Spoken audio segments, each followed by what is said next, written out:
So I've been working on including journaling into like my nighttime routine. I had this conversation with someone from my past and I didn't react. I didn't say anything that I didn't need to say.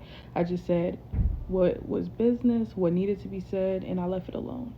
I wanted to say so much more. I felt myself getting triggered. I felt myself wanting to explode and to say every rude thing possible that came to my mind. But I didn't. And I ended up writing my journal entry. I'm like, I'm so proud of myself. Like, I control my emotions. And I'm not gonna lie at all. I literally was on the verge of sending that text because I'm just like, I just feel triggered. I just felt like, let me say everything I want to say off my chest. But I was like, you know what?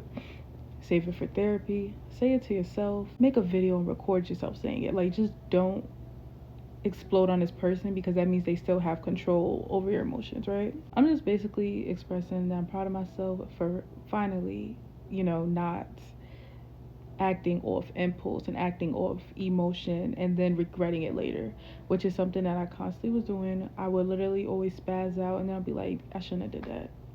I knew after, I'm like, I could have went without doing that type. Then what I try to do is to always reread, which I highly recommend, is to reread a journal entry, a random one, to reflect on other journal entries that you did on a random day.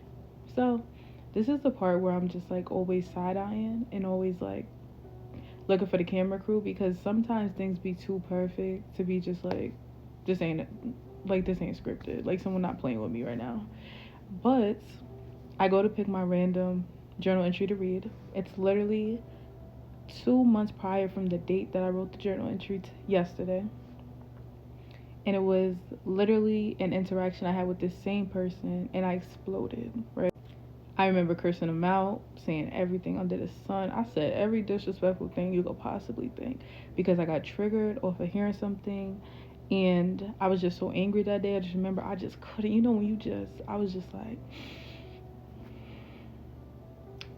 but to literally get a journal entry that shows me not having no control of my emotions or this person still being able to control my emotions.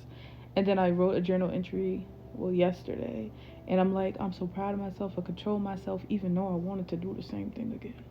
I'm just like, I control myself. Like that was weird, that was different. And I literally, for me to see that was only 60 days ago, that was 2 months ago.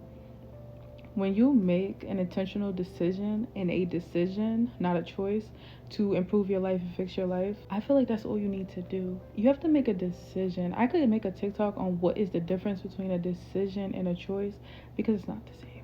I made a decision to want to rebrand my life, but especially get control of my emotions as a woman, okay? Because I see and I understand what it does when you don't have control of that and how much power it actually gives the other people or persons or things that you spaz out on, curse out, that's not controlling your emotions. That also goes to show 60 days of me consistently pouring into myself literally just changed something I've been trying to change for so long.